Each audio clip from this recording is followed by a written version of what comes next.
Alright guys, Scrappy again today. Hope you're doing well and enjoying your day so far with the big rumours about the Los Angeles Thieves Superteam emerging last night. Nadeshot has given his perspective on the matter and certainly a lot of reaction to Nadeshot's POV as to whether we believe his acting or not. Nadeshot says sure, he would love for this team to happen and he is potentially working on this team exactly happening as he does imply, but also says it's rather unlikely that all this stuff actually goes through given that contracts have been very slow over the last several weeks and maybe that looks set to continue. Very much intrigued to your thoughts in the comments. Hit the like button if you enjoy, subscribe if you're new as always, I would greatly appreciate it. First of all, this is pretty fire, and look, let's not forget here by the way, this is Karma tweeting out himself about this. Black Ops 6 dropped and Scump, Kremp, Formal, Karma are playing in a kickoff, I would cry. And I'm like, well, Damon, you know, you're tweeting about it, you're one of the guys in the tweet, like let's get it ready, right? And this would be legendary, and I hope that it happens because we've talked about this, haven't we, for some time. Even when Kremp was appearing with the OpTic boys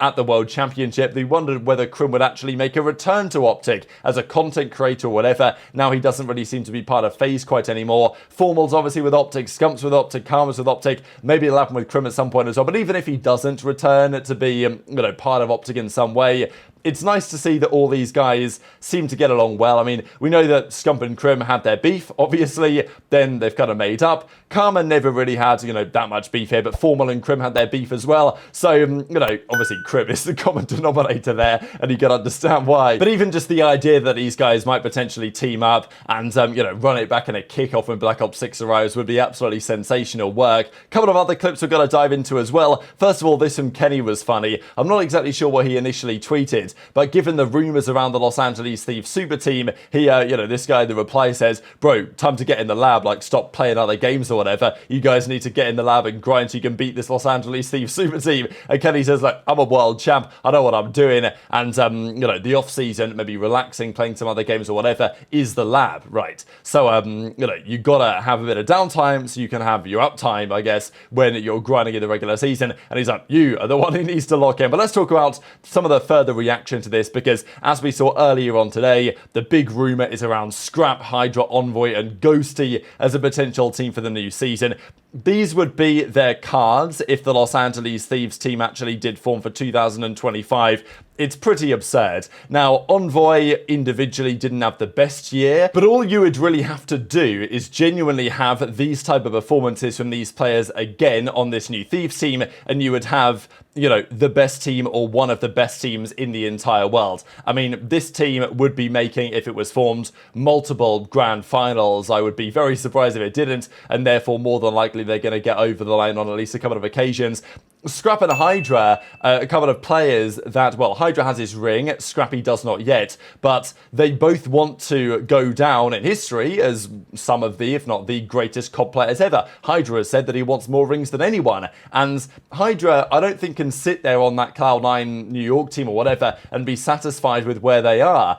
You know, HyDra's got to think that teaming up with a guy like Scrap might well be somewhat necessary to take them to the next level, and if he wants to get 4 world championships, and if Scrap wants to get 1 on the board, or at least, you know, a handful of rings or whatever, then this is the type of team that might be capable of doing exactly that. Ghosty, of course, was brilliant as well this season. The numbers don't quite do that justice, and Envoy's playstyle is, I think, one of the potential perfect matches for HyDra, because Envoy can play in a number of different ways. He can pretty much play however you might need him to play, and, you know, in terms of someone that can work alongside HyDra, kind of like how Kiz did, Envoy, I'd say, is right up there, because the thing with HyDra is, he is an absolute do-it-all. He's not like the Simp or the aBeZy. He is the Simp and the aBeZy together, basically. And, you know, he's effectively Scump from back in the day, modern reincarnated, I would say, on some level. So that's the thing with HyDra. Not only is he getting the most kills in the entire world, but he's also getting the most damage and the most engagements. And he's drawing the highest KD. So, you know, it's pretty easy, I would say, to play with HyDra because he's that good. But equally, you need an SMG that isn't quite like HyDra and is able to fill the gaps. And that, I think, is what Kismet's done pretty well over the last couple of years, and what Envoy can do well as well. If he needs to get hill time, he can do it. If he needs to take a pinch, he can do it. That's the other thing, right? When Envoy teamed up with Scump in the later parts of his career, there's questions on when Envoy teams up with other players as to whether it's going to work perfectly, because we know that he likes to go for the flanks every so often, and can Envoy get away with going for a long flank if his other SMG isn't doing it all? But his other SMG is doing it all. So that's potentially the advantage of playing with HyDra, right? So just a fascinating situation, really. And understandably, lots of reaction to the possibility. And Nadeshot himself was being forced on some level to comment on the situation. If this team does form, by the way, it will probably save Octane's mental health. I mean, he's had to watch this Thieves team over last season not do as well as he would like, especially after he retires, the team blows up, and kind of as a result of his decision to retire, Thieves go into this year of a rebuild, of a budget, and all this type of stuff, and Octane's kind of been struggling. Now, look, it would be a shame, I would say, for JoeDeceives not to stay around. Like, I think JoeDeceives did a great job towards the end of the year, and I thought that maybe they felt that he was part of that rebuild for the future, as Ghosty most certainly is. But then again, if JoeDeceives is available, I'm sure we'll get a good spot maybe on Toronto, maybe on Cloud9 or whatever. Like, those opportunities are potentially there. But the question was then put to Nadeshot, all right? Like, is this team happening? Are you bringing in Scrap and Envoy, paying a buyout for them? Are you bringing in HyDra, paying a buyout for them? I mean, you know, we talked about before, the money would be in the ballpark of $750,000, $800,000 to get the buyouts done for a deal like this. Then you got to pay salary on top of that. Nastie reckons that with everything all kind of included, you're talking about a couple of $1 million to put this team together over the course of a season, with the salaries involved and with the travel expenses and all these other factors that you would be involved to pay. So I don't know where he's getting the money from. I don't know if Nadeshot just like stumbled across some gold bars like buried in his backyard and has been flogging them all off to afford this team. I don't know, but something has happened here, and Nadeshot pretty much confirms that this is on the agenda, right? Because this is an interesting clip, and I'll also share Zoomer's reaction to it, and Zoomer and Ben kind of saying, look, do we buy this good acting here from Nadeshot? You know, is this an Oscar-worthy performance from the man himself? Because, like, he's also not making direct eye contact with the camera oftentimes, so, you know, maybe he's saying things not fully true, but also it makes sense, because what he says is true, that the team may not form. It obviously, until it's confirmed, it may not form. Things can fall through. When things get leaked publicly, it's never good for the teams themselves. And obviously, as Nadeshot says, if they don't end up forming this team, then he gets roasted. People say, oh, well, Thieves aren't as good as they could be. Whatever. But what he says on the fact that, yeah, he would love this team. And also when towards the end, he says, like, look, if I can't come together and pull together what you guys are thinking, then I'm the bad guy. So it's like kind of clearly what you guys are thinking, i.e. that roster, Nadeshot's trying to put it together. Cap is our coach forever.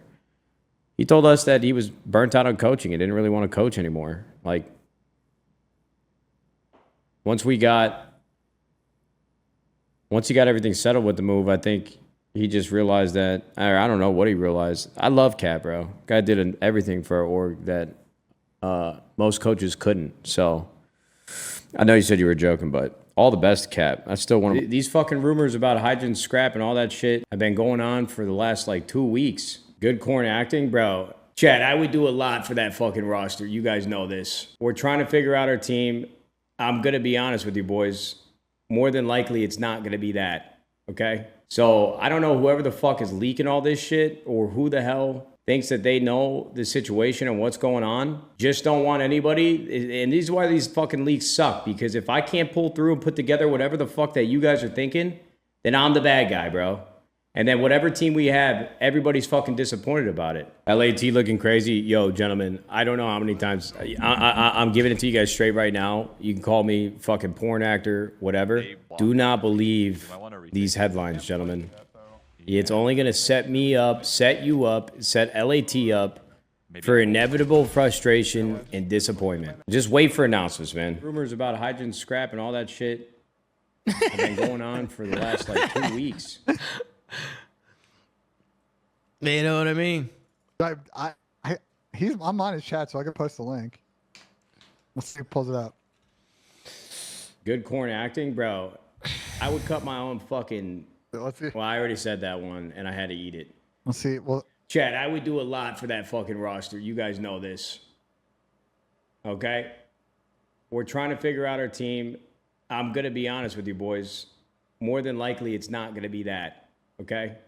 He's lying. So, I don't know what the fuck is leaking all this shit or who the hell thinks that they know the situation and what's going on. Hey, I'm not buying it. I'm not buying just don't want anybody. And this is why these fucking leaks suck. Because if I can't pull through and put together whatever the fuck that you guys are thinking, then I'm the bad guy, bro. Hey, bro. And then whatever team we have, everybody's fucking disappointed about it. Interesting comment as well on JCap writing his decision to step away from coaching the Los Angeles Thieves team. Now, Shane is still there, and arguably they're looking potentially to bring over the likes of Cinder from the Los Angeles Thieves to complete the job, really. But yeah, what do you guys think about Nadeshot's kind of response to this situation?